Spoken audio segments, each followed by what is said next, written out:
Amen. Bonjour frères et sœurs. Que le Seigneur vous bénisse tous. Amen. Amen.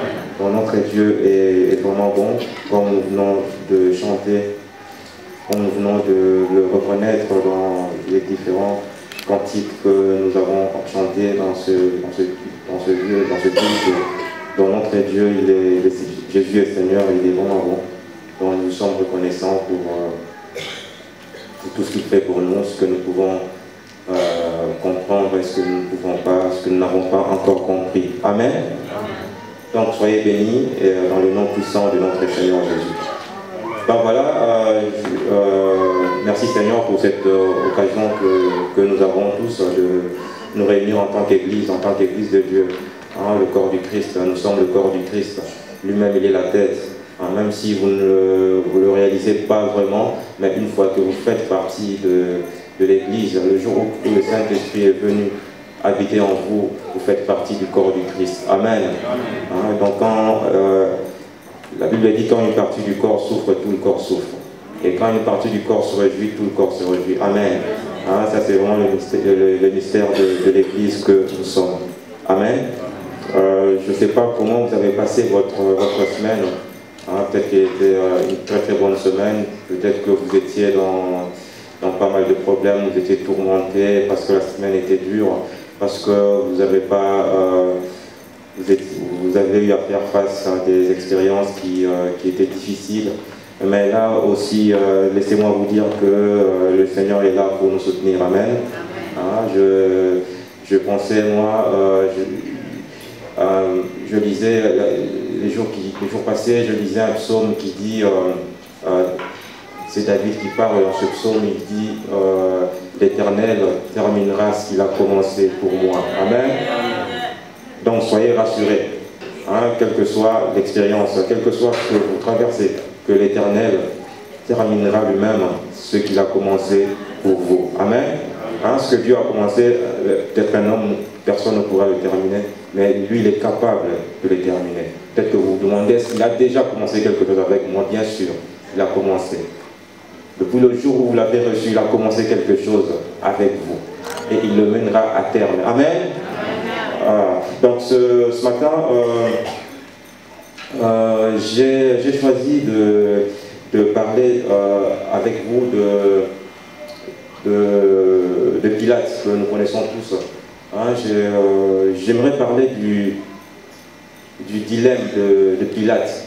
Pilate, c'est un personnage biblique que tout le monde connaît. En tout cas, il est cité dans les 4 évangiles. Il est cité un petit peu dans les Actes des Apôtres aussi. L'histoire de Pilate apparaît dans la Bible juste avant Golgotha. Parce que c'est à lui qu'incombait la charge de prononcer la sentence de la condamnation de notre Seigneur, le Seigneur Jésus. Donc j'ai choisi ce texte, ce personnage Pilate, parce que je crois que nous tous aussi, dans notre vie de tous les jours, nous retrouvons dans des situations qui sont semblables à la situation de Pilate, de Ponce Pilate, comme on l'appelle. Pilate devait faire un choix très important dans sa vie. Je crois que nous tous aussi, nous sommes appelés à faire des choix. La vie, c'est une question de choix. Tous les jours, nous sommes appelés à faire des choix. Dans l'épisode qui parle de Pilate dans les évangiles, je crois que Pilate était appelé à faire le plus grand choix de sa vie. Je crois qu'il n'a jamais eu à faire un tel choix. C'était un choix décisif qui, je ne sais pas si, je ne crois pas qu'il a à nouveau fait un tel choix, qu'il a à nouveau eu à faire un tel choix dans sa vie. Amen. Pour ça, j'aimerais que nous puissions parcourir l'histoire de Pilate. Comme je l'ai dit, c'est relaté dans les 4 évangiles, mais j'aimerais que nous puissions lire dans l'évangile de Jean, au chapitre 18, versets 28 à 40. D'abord, nous lisons ça. Jean chapitre 18.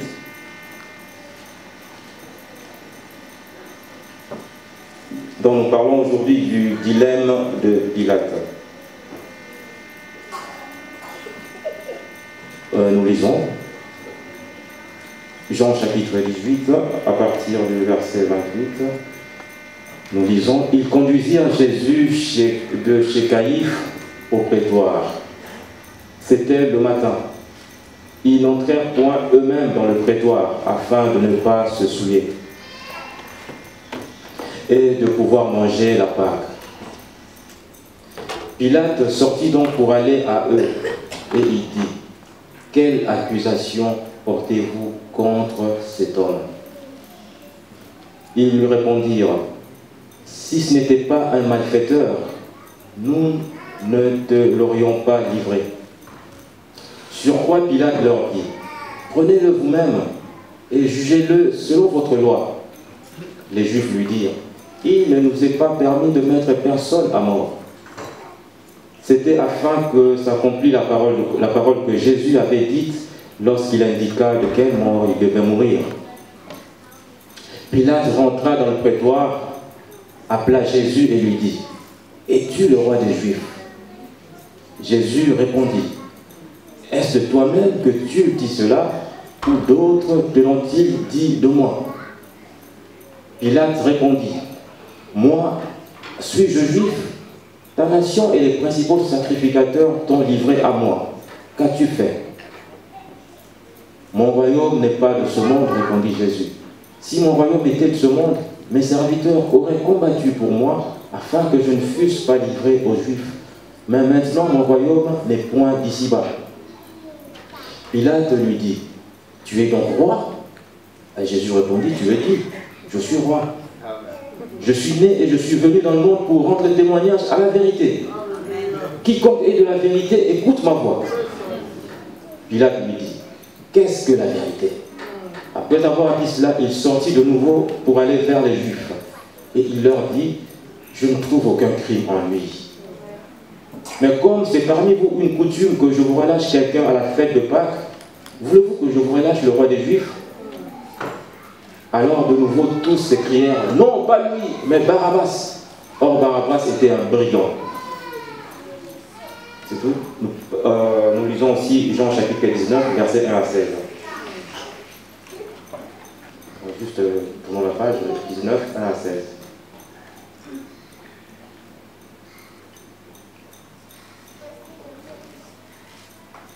Alors Pilate prit Jésus et le fit battre des verges. Les soldats tressèrent une couronne d'épines qu'ils posèrent sur sa tête et ils le revêtirent d'un manteau de pourpre. Puis s'approchant de lui, il disait: salut, roi des Juifs, et il lui donnait des soufflets. Pilate sortit de nouveau et dit aux Juifs: voici, je vous l'amène dehors, afin que vous sachiez que je ne trouve en lui aucun crime. Jésus sortit donc, portant la couronne d'épines et le manteau de pourpre. Et Pilate leur dit: voici l'homme. Lorsque les principaux sacrificateurs et les huissiers le virent, ils s'écrièrent: crucifie, crucifie. Pilate leur dit: prenez-le vous-même et crucifiez-le, car moi je ne trouve point de crime en lui. Les Juifs lui répondirent: nous avons une loi, et selon notre loi, il doit mourir parce qu'il s'est fait fils de Dieu. Quand Pilate entendit cette parole, sa frayeur augmenta. Il rentra dans le prétoire et il dit à Jésus: d'où es-tu? Mais Jésus ne lui donna point de réponse. Pilate lui dit: est-ce à moi que tu ne parles pas? Ne sais-tu pas que j'ai le pouvoir de te crucifier et que j'ai le pouvoir de te relâcher? Jésus répondit: tu n'aurais sur moi aucun pouvoir s'il ne t'avait été donné d'en haut. C'est pourquoi celui qui me livre à toi commet un plus grand péché. Dès ce moment, Pilate cherchait à le relâcher. Mais les Juifs criaient: si tu le relâches, tu n'es pas ami de César. Quiconque se fait roi se déclare contre César. Pilate, ayant entendu ces paroles, amena Jésus dehors et il s'assit sur le tribunal au lieu appelé le pavé et en hébreu Gabata. C'était la préparation de la Pâque. Et environ la 6e heure, Pilate dit aux Juifs: voici votre roi. Mais ils s'écrièrent: ôte, ôte, crucifie-le. Pilate leur dit: crucifierai-je votre roi? Les principaux sacrificateurs répondirent, nous n'avons de roi que César. Alors il leur livra pour être crucifié. Ils prirent donc Jésus et l'emmenèrent. Amen, c'est fini? Amen, gloire au Seigneur. Donc vous voyez, c'est un long texte que nous avons lu pour essayer un peu de comprendre comment on parle d'un personnage, essayer un peu de comprendre ce qu'il en est, ce que la Bible dit à son sujet. Comme je l'ai dit, cette histoire est relatée aussi dans l'évangile de Matthieu, de Marc et de Luc. Mais il y a certains détails qui ne sont pas repris dans l'évangile de Jean. Mais bon, je n'ai pas choisi de reprendre tous les 4 évangiles, ça nous prendrait beaucoup de temps. Ce qui fait que pendant mon développement, je parlerai de certaines choses qui ne sont pas reprises ici. En fait, si vous allez dans les évangiles, dans les autres évangiles, vous allez retrouver ça. Amen. Donc, je vous encourage à aller lire dans Matthieu, dans Marc et dans Luc, tout le texte concernant Pilate, et il va s'en sortir d'autres détails, d'autres informations qui ne sont pas reprises par Jean. Amen. Donc voyons, comme je l'ai dit, je parle du dilemme de Pilate. Pilate, c'est le gouverneur. C'est un homme qui est élevé en dignité. Bon, il s'est fait que Jésus, les Juifs ne veulent pas de lui. Ils veulent absolument qu'il soit crucifié. Mais pour cela, ils ont besoin de Pilate pour le faire, ou de Pilate comme autorité. Mais Pilate, il est là dans son bureau, et en tout cas, là où il travaille, on lui amène Jésus. On amène Jésus, un homme qui a déjà passé la nuit chez Caïphe, où il a eu à répondre à beaucoup de questions. On lui amène, j'imagine, un Jésus vraiment fatigué. Un Jésus, vous savez, quand vous avez passé 24 heures en interrogatoire, même au poste de la police, souvent on pose des questions vraiment de manière à vous faire craquer. Ils posent des questions difficiles. Ils essayent vraiment, ils connaissent des techniques pour amener le prévenu, pour l'amener vraiment à bout, l'amener dans ce retranchement de sorte que vous puissiez la vérité. Donc j'imagine que le Jésus qu'on amène à Pilate, c'est un homme qui a l'apparence vraiment affaibli. Affaibli par la nuit qu'il vient de passer, ou par le temps qu'il a passé chez Caïphe. Donc c'était pas seulement l'interrogatoire, mais aussi, il a aussi été tapé pendant ce temps-là. Donc il se présente devant Pilate. Mais là, l'histoire de Pilate commence. C'est vraiment l'histoire de la vie de Pilate qui commence là. Tout ce qu'il avait vécu avant là, sans Jésus, ce n'est rien. C'est quand il rencontre Jésus. C'est là que son histoire, la vraie histoire de Pilate, l'histoire de sa vie commence en ce moment-là. Le jour où on lui amène le Fils de Dieu devant lui. Il avait déjà, en tant que gouverneur, il avait certainement déjà entendu parler de Jésus, parce que Jésus c'était un rabbi, c'était un maître, dans la ville, il était connu dans la ville, donc certainement que Pilate avait déjà entendu parler de lui. Et voici que maintenant, ce Jésus-là, ce roi vient à lui, ce grand maître, celui qui faisait beaucoup de miracles, qui ressuscitait les morts, qui a guéri les lépreux, il a fait pas mal de choses. Et même certains pharisiens qui étaient les maîtres à penser de l'époque, ils avaient reconnu le cas de Nicodème, qu'il a appelé maître, rabbi, donc ils avaient reconnu en lui que c'est vraiment un maître. Mais voici que cet homme-là se présente à Philippe, déjà affaibli, tapé par les militaires, les cercles de soldats qui l'ont tapé, il voit un homme faible. C'est pour ça, dès le premier contact, quand Nicodème pose la question à Jésus, es-tu roi?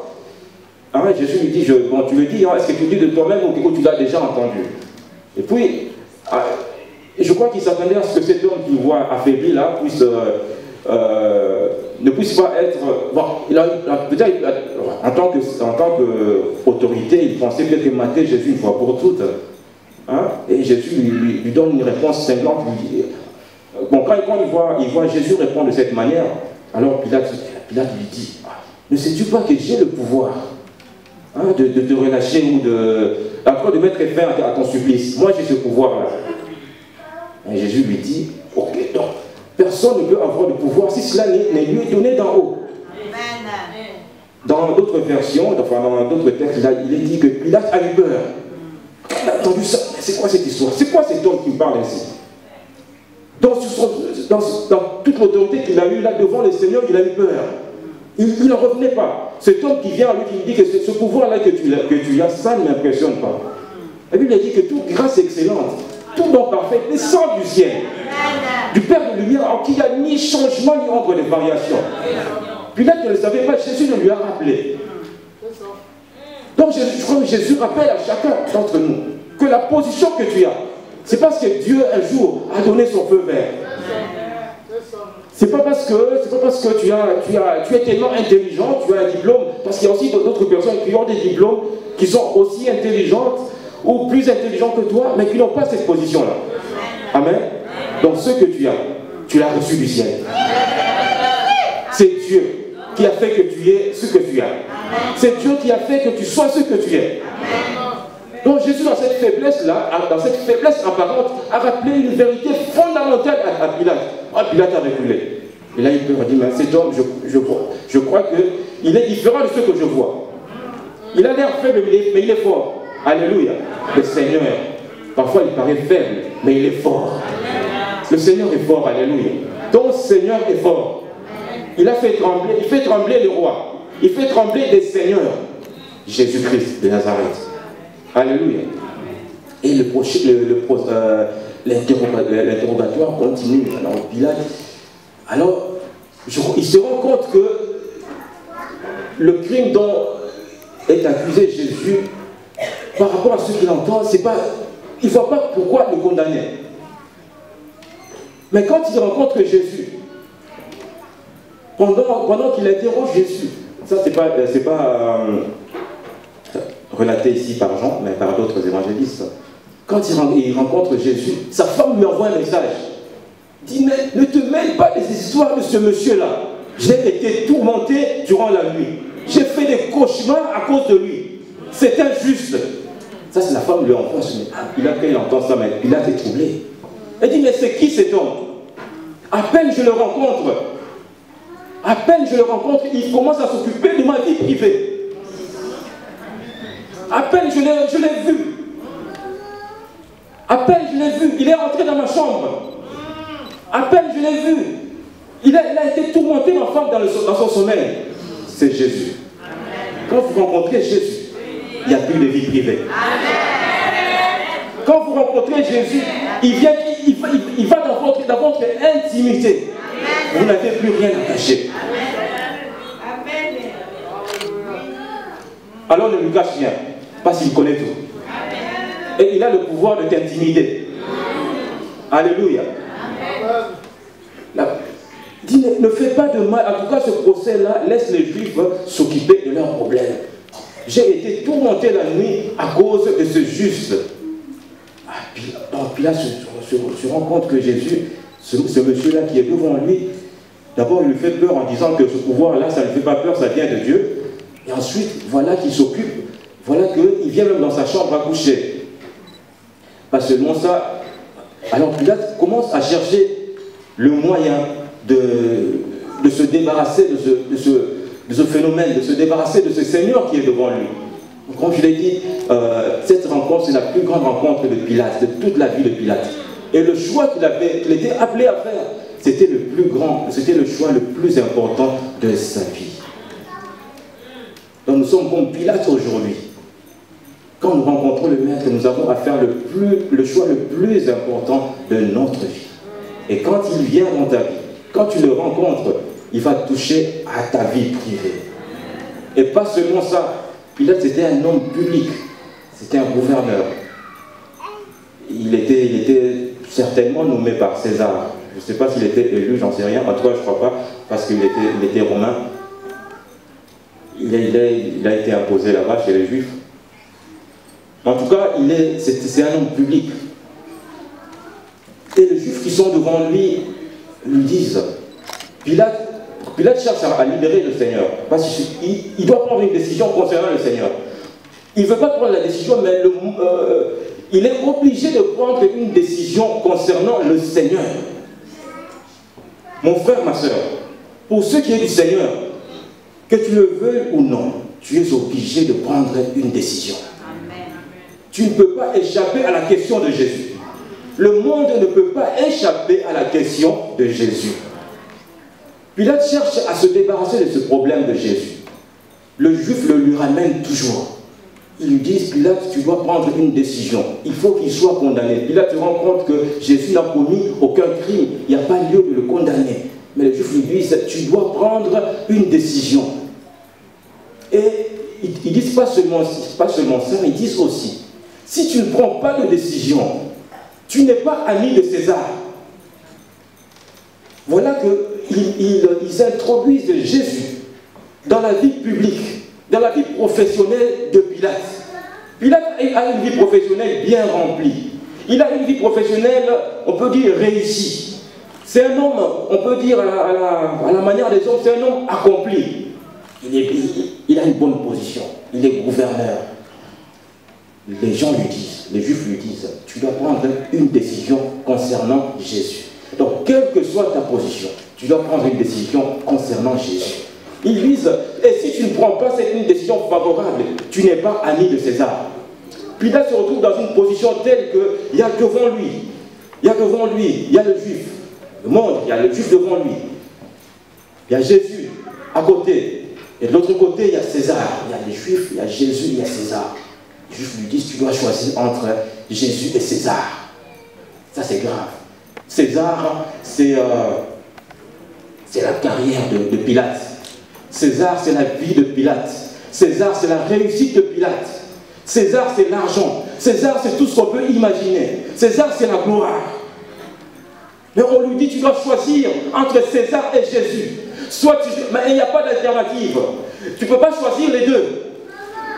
Soit tu choisis César, soit tu choisis Jésus. Si tu choisis Jésus, tu n'es pas ami de César. Si tu choisis César, tu n'es pas ami de Jésus. Alléluia. Mais on nous fait comprendre, si tu choisis Jésus, tu rejettes César. Puis là, tu regardes. César, c'est la gloire. César, c'est son job. César, c'est sa vie publique. César, c'est sa réussite. C'est César qui l'a installé là. Mais de l'autre, il y a Jésus. Il faut choisir. Dieu dit dans Deutéronome, je mets devant toi la vie et la mort. Le bonheur et la mort. C'est à toi de choisir. Personne ne fera le choix pour toi. Tu dois choisir. Personne ne fera le choix pour toi. Le pasteur ne fera pas de choix. Il n'a pas le pouvoir de faire le choix pour toi. Tes parents n'ont pas le pouvoir de faire le choix pour toi. Même le monde ne peut pas t'aider à faire un choix. C'est à toi de faire le choix. Pilate devait faire un choix entre César et Jésus. Entre la réussite et Jésus. Entre la gloire et Jésus. Entre l'argent et Jésus. Dieu dit dans Deutéronome, je te propose, mais je t'encourage à choisir la vie. Choisis la vie.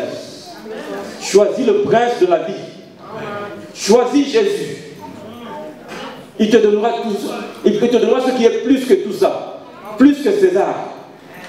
Pilate était embêté. Il devait choisir. Si tu n'es pas, soit tu choisis Jésus, soit tu choisis César. Mais jamais les deux en même temps. Tu ne peux pas servir deux maîtres à la fois. Tu dois en choisir un. Alléluia. Tu dois choisir un maître. Le dilemme de Pilate, c'est le choix le plus important de sa vie. Quand tu rencontres le maître, il va rentrer dans ta vie privée. Il va rentrer dans ta vie publique. Alléluia. Jésus est tout en tout. Il ne va pas s'occuper seulement d'un pan de ta vie. Tu ne vas pas lui laisser seulement un pan de ta vie. Il veut tout occuper. Et ce Jésus-là, il est toujours là devant Pilate. Pilate n'arrive pas à s'en débarrasser. Oh, le Seigneur viendra toujours devant toi. Le Seigneur viendra toujours avec son amour devant toi. Avec sa grâce devant toi. Pour te dire, je suis là. C'est à toi de choisir. Les anges ne vont pas t'aider à choisir. C'est toi-même qui dois choisir. Pilate cherche le stratagème. La question de Jésus, c'est la question la plus importante à laquelle il a eu à faire face. Pilate n'arrive pas à faire un choix. Pilate n'arrive pas à choisir. À un certain moment, il dit aux Juifs, prenez-le et jugez-le vous-même. Parce que cela relève, c'est un problème religieux. Moi, je suis un gouverneur, je suis laïque. C'est votre problème à vous. Prenez-le. Et il est revenu. Jésus est revenu chez Pilate. Les Juifs lui ont dit non, non, non, non, c'est à vous de prendre la décision. Le monde t'aidera concernant Jésus. C'est à toi de prendre la décision. Et le problème de Jésus, ce n'est pas, comme Pilate a cru comprendre, ce n'est pas seulement un problème religieux. Il est tout en tout, il couvre tout. Dit prenez-le et jugez-le. Non, non, non, dit non, c'est à vous de le juger. Pilate cherche encore le moyen de se débarrasser de la question de Jésus. Il envoie chez Hérode. Il envoie chez Hérode pour dire, j'espère que Hérode, quand Pilate apprend que Jésus était galiléen, il l'envoie chez Hérode, espérant que Hérode allait prendre la décision concernant Jésus, comme ça lui, il se dépasserait de ce problème. Mais je crois que le problème, Hérode a eu le même problème, il a renvoyé Jésus à Pilate. Pilate n'en revenait pas, mais que ferais-je avec Jésus? Ça, c'est la question que Pilate pose aux Juifs. Que ferais-je de ce Jésus qu'on appelle le Messie? Je crois que c'est la question fondamentale de ce texte. J'aimerais vraiment mettre le clou sur ça. Que ferais-je de Jésus? C'est la question que Pilate pose aux Juifs. Maintenant que vous me l'envoyez, j'ai fait tout pour me débarrasser de ce Jésus. Vous me l'envoyez toujours. Que ferais-je de ce Jésus? Je crois que cette question, c'est Pilate étant une autorité, je crois que c'est le Saint-Esprit qui a mis en lui cette question-là. Et ce n'est pas une question adressée qu'aux Juifs de ce moment-là, de cette époque. C'est la question qui est adressée à tout le monde aujourd'hui. Que ferais-je de Jésus? Il est là. Il faut en faire quelque chose. Il faut en faire quelque chose. Il faut prendre une décision. Mon ami, il faut que tu prennes une décision concernant Jésus. Mais sache que quand tu prendras cette décision, il viendra dans ta vie privée. Il voudra que comme tu le serves ici, que tu le serves aussi dans ta maison. Il voudra que comme tu le sers ici, que tu le serves aussi dans ton travail. Il voudra que comme tu es ici, que tu sois ailleurs aussi. Il veut s'occuper de tout. Alléluia.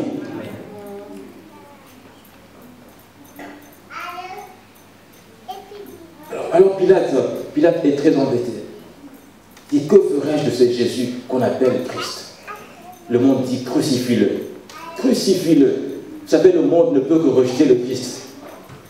Le monde ne peut que rejeter le Christ. Pilate a tout fait pour que le monde prenne une décision à sa place.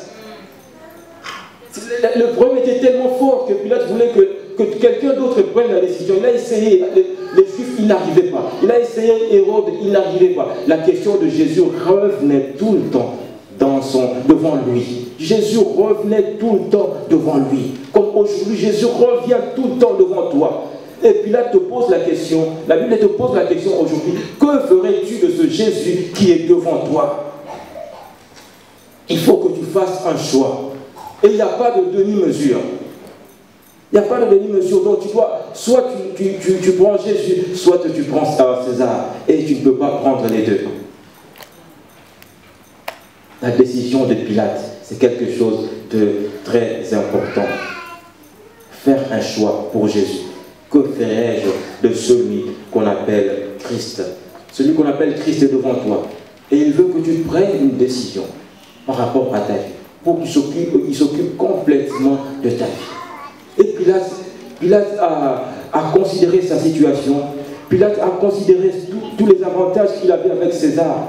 Il a vu Jésus, un homme qui a l'air abattu, un homme qui a l'air faible. Et il a regardé de l'autre côté, il a vu les avantages qu'il avait avec César. Il avait les gardes du corps, il avait tout. Il avait tout ce qu'on peut imaginer. Il avait tout ce qu'un homme pouvait envier. Il a fait tout ça. Et Pilate a fait son choix. Pilate a fait un choix ce jour-là. Le choix le plus malheureux de son existence. Je crois que le Christ, quand il est venu dans la vie de Pilate, quand il est venu, c'était aussi pour donner à Pilate l'occasion d'entrer dans l'histoire. Mais Pilate est entré dans l'histoire par le mauvais côté, parce qu'il a fait un mauvais choix. Pilate a fait un mauvais choix et aujourd'hui, il est connu comme étant celui qui a condamné le Messie, le Fils de Dieu. Et quand Pilate fait ça, quand Pilate a fait la décision, à un certain moment, Pilate continue toujours à penser. Il sait qu'il doit prendre une décision, mais il n'arrive pas à prendre la décision. certains moments, ils pensent, ah, il est de coutume pour les Juifs qu'on leur libère toujours un prisonnier. On a ici dans notre prison un certain Barabbas. Barabbas c'était un brigand, c'était un émeutier. Il avait provoqué des émeutes, des marches de protestation. C'est ça que Barabbas avait provoqué. Et à l'époque où il avait provoqué ça, il y a eu des morts à cette marche-là. C'est pour ça qu'il était arrêté. C'est ça ce que la Bible dit à propos de Barabbas. Donc c'était un brigand, il était arrêté. Alors Pilate pense à lui, il dit, bon, je vais prendre Barabbas, comme ça je mettrai Barabbas et Jésus. Et je suis sûr que le monde, que les Juifs choisiront Barabbas. Comme ça va me libérer. Comme ça, ce ne sera pas à moi de prendre la décision. Ce sera eux qui auront pris la décision. Il amène Barabbas, il amène Jésus. Il les met, il les présente au monde. Le monde a déjà fait son choix. Le monde a dit Barabbas, nous voulons Barabbas. Alléluia. Frère, le monde a toujours fait ce choix-là. Aujourd'hui encore, le monde fait ce choix-là. Le monde a choisi Barabbas jusqu'à aujourd'hui. Mais toi, la Bible te dit choisis Jésus. Alléluia. Mais surtout, personne ne prendra la décision, c'est important. Personne ne prendra la décision pour toi. C'est à toi de prendre la décision. Le dilemme de Pilate, c'est le dilemme de chacun d'entre nous. Dans notre vie de tous les jours, nous devons prendre des décisions. Suivre le Maître. Rester toujours avec lui. Jésus-Christ de Nazareth, le roi d'Israël. Pilate était très embêté dans sa conscience. C'est pour ça, vous voyez, quand Christ a été crucifié, Pilate, c'est lui qui a mis cette écriture sur la croix, hein, Jésus-Christ de Nazareth, roi des Juifs. Donc, quelque part, il avait cru que c'était lui le roi, que c'était lui le Seigneur. Il avait cru ça. Mais ce n'était pas ça ce qu'on demandait de lui. Il avait cru ça, mais il était incapable de prendre la décision. Beaucoup de gens disent croire en Jésus. Beaucoup de gens croient en Jésus, mais ils ont du mal à prendre la décision. Voyez-vous, il écrit Jésus-Christ de Nazareth, roi des Juifs. Mais quand Jésus était devant lui, il n'a pas su prendre la décision. Parce qu'il a mis Jésus et César. Il a choisi César. Il a choisi le plaisir. Il a choisi la gloire. Il a choisi l'argent. Il a choisi la carrière. Alléluia. Toutes ces choses-là, Jésus peut aussi te les donner. Mais seulement quand Jésus est à côté de lui, Jésus a l'air tellement affaibli. Et puis là, ne croit pas que Jésus est capable de lui donner tout ça. Beaucoup de gens ne croient pas que la parole, avec la parole, on peut tout obtenir aussi. Amen. Beaucoup de gens ne croient pas que la parole qui est là peut donner la paix. Amen. Beaucoup de gens ne croient pas qu'avec la parole, Dieu peut générer un miracle dans les vies. C'est pour ça qu'ils ont du mal à choisir. Beaucoup de gens ne croient pas qu'avec la parole, Dieu peut guérir. Beaucoup de gens ne croient pas qu'avec la parole, Dieu peut résoudre les problèmes du quotidien. C'est pour ça que les gens ont du mal à choisir. C'est pour ça qu'ils choisissent César. Et timidement, il met à l'écriture, roi des Juifs, Jésus-Christ de Nazareth, roi des Juifs. Mais il avait fait un mauvais choix avant. Alléluia. Le monde choisira toujours Barabbas. Et le monde ne t'aidera pas à choisir Jésus. C'est à toi de le choisir. C'est ton choix. Alléluia. Ce n'est pas le choix des parents. Là, je parle aux enfants. Ce n'est pas le choix des parents. Surtout les enfants dont les parents sont à l'église.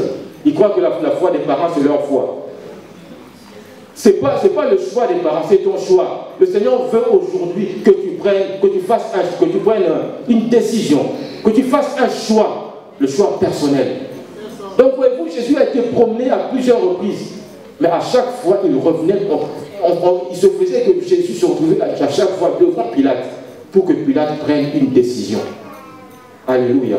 Le dilemme de Pilate. Et finalement, quand Pilate prend sa décision pour préserver ses acquis, ses acquis, hein, tout ce qu'il avait, quand il prend la décision de livrer Jésus aux Juifs, mais sa conscience l'accuse toujours. Et qu'est-ce qu'il fait, Pilate? Hein, il prend de l'eau, il se lave les mains devant le juge. Il dit, moi je n'y suis pour rien. Dans cette histoire, dans cette condamnation, il ne faut même pas citer mon nom. Mais quand la Bible parle de la condamnation, on cite Pilate. Amen. Alléluia.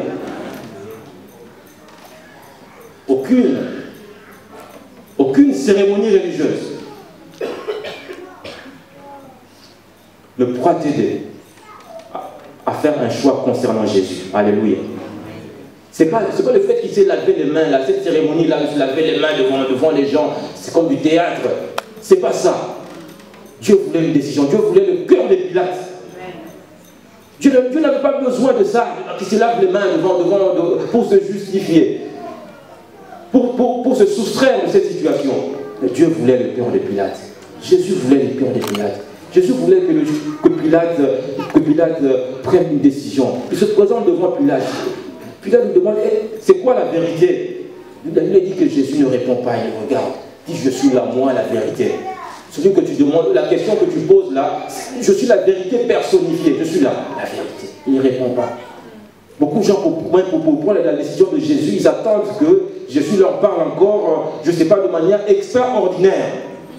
Pour prendre une décision, je ne crois pas que le Seigneur est obligé de t'envoyer, je ne sais pas, une prophétie, de t'envoyer une vision, que tu entendes les voix des anges pour prendre la décision concernant Jésus.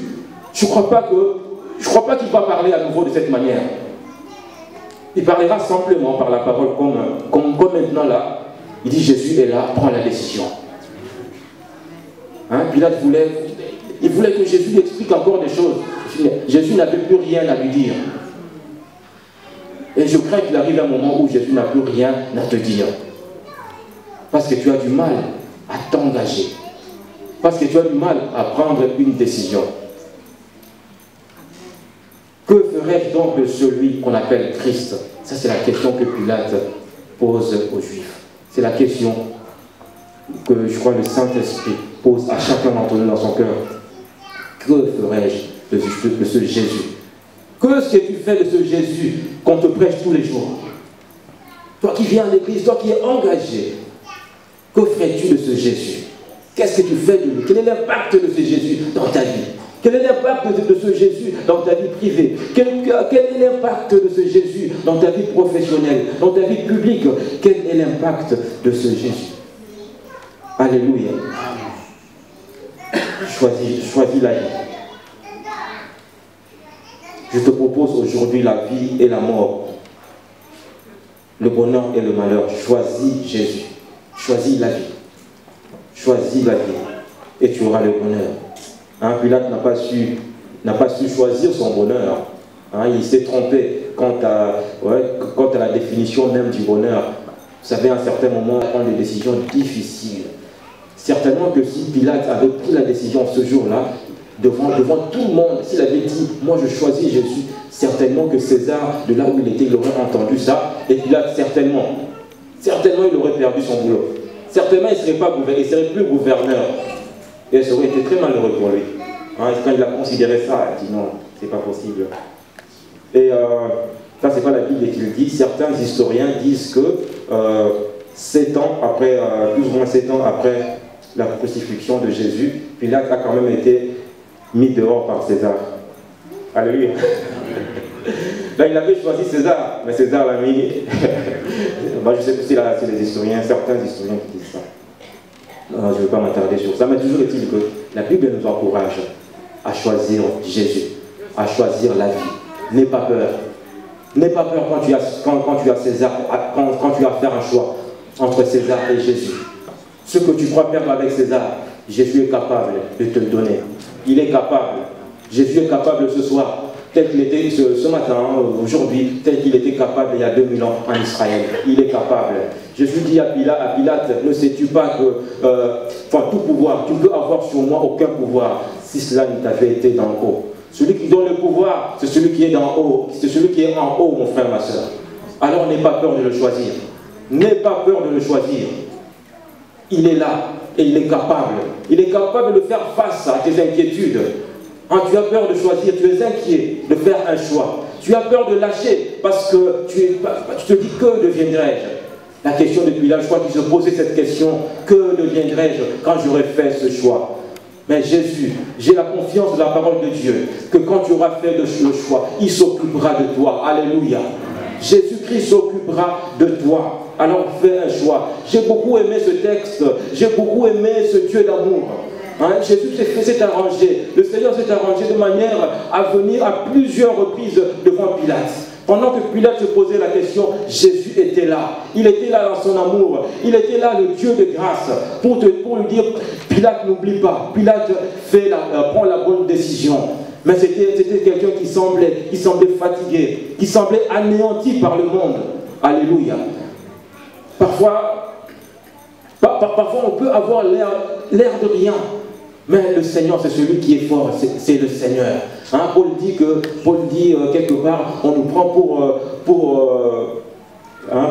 des faibles, on nous prend pour des pauvres, alors que nous en avons enrichi plusieurs. Alléluia. Vous savez, vous connaissez, hein, il dit on nous prend pour des pauvres, alors que nous en avons enrichi plusieurs. Donc vous voyez, c'est ce contraste qu'il y a entre l'homme de Dieu et la réalité, entre l'apparence et ce qui est réellement, et la vérité. Donc on nous prend pour des pauvres, mais nous avons enrichi plusieurs.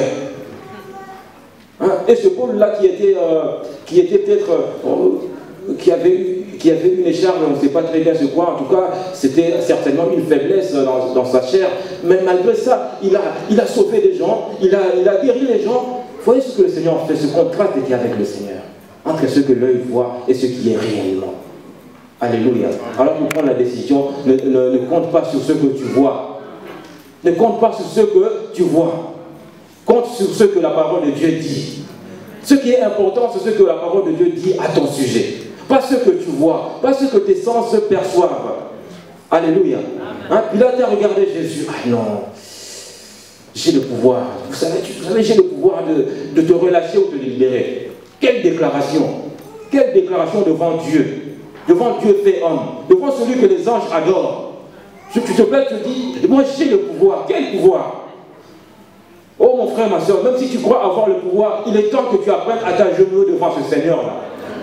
Parce qu'en réalité, c'est lui qui a le pouvoir. Parce qu'en réalité, c'est lui qui donne le pouvoir. Parce qu'en réalité, c'est lui le Dieu de grâce. C'est lui qui donne tout. Nous n'avons rien que nous n'ayons reçu du ciel. Alléluia. Rien, absolument rien.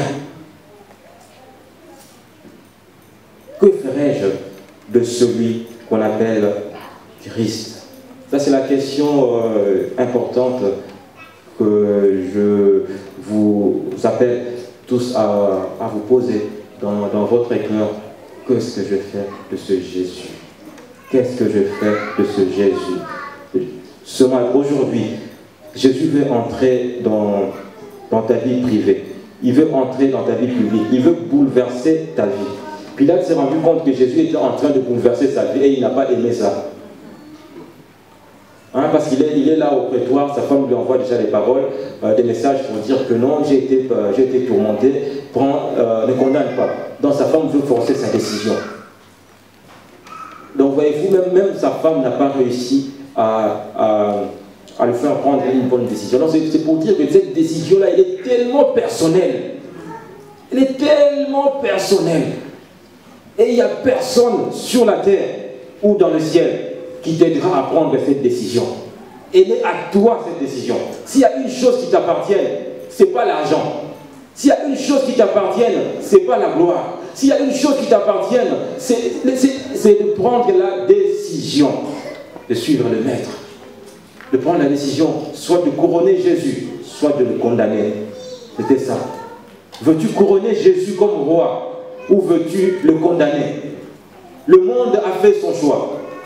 Condamner Jésus. Mais toi, est-ce que tu veux le couronner ou tu veux le condamner? Parce qu'il s'est dit qu'il est Seigneur.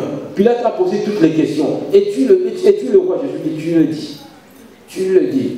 Dans Jean, il dit, tu le dis de toi-même ou tu l'as entendu? C'est à toi de prendre aujourd'hui la décision. Parfois, peut-être tu viens à l'église, tu es engagé dans le ministère, tu sers le Seigneur, mais il y a des décisions fondamentales concernant Jésus. Et tu as du mal à prendre ces décisions. Parce que quand tu mets sur la balance, sur ta balance à toi, tu mets Jésus d'un côté et tu mets tes avantages de l'autre côté, tu te rends compte que Jésus ne pèse pas. Tu te rends compte que Jésus est tellement léger. Et tu as du mal, tu es embêté, tu es tourmenté. Tu seras toujours tourmenté comme ça. Mais personne ne prendra la décision pour toi. Alléluia. Que ferais-tu de Jésus? Que ferais-tu de Jésus? Il est là. Il est là, il ne sortira pas du prétoire. Il ne sortira pas que tu n'aies pris une décision. Il ne sortira pas de ta vie que tu n'aies pris une décision, avant que tu n'aies pris une décision. C'est comme si Jésus avait refusé de sortir du prétoire avant que Pilate ne prenne une décision. Et ce n'est pas une décision, et quand vous aurez pris la décision, si c'est une mauvaise décision, aucune, comme je l'ai dit, aucune cérémonie ne pourra arranger ça. Aucune cérémonie ne pourra vous apaiser. Tu vas te laver les mains, tu vas dire au monde, je n'y suis pour rien, mais tu y seras pour quelque chose. Alléluia. C'est une question de décision. Suivre le Seigneur, c'est une question de décision. Pilate a été confronté à un choix cornélien. Il a essayé d'échapper à cette responsabilité, mais le Seigneur était toujours devant lui pour te dire, me voici, c'est à toi de prendre la décision. Me voici, cette décision, elle est à toi. C'est la décision la plus importante d'une vie. Alléluia. Alléluia. N'aie pas peur aujourd'hui. N'aie pas peur parce que Jésus est capable. N'aie pas peur parce que Jésus peut le faire. N'aie pas peur parce qu'il a le pouvoir de le faire. Alors n'aie pas peur. Si tu as peur dans ta vie, écarte la peur. Bannis la peur. Jésus est là. Il est tout en tout. Et il veut tout prendre. Il a le dernier mot dans ta vie. Alléluia. Merci Seigneur, que le Seigneur vous bénisse tous. Amen.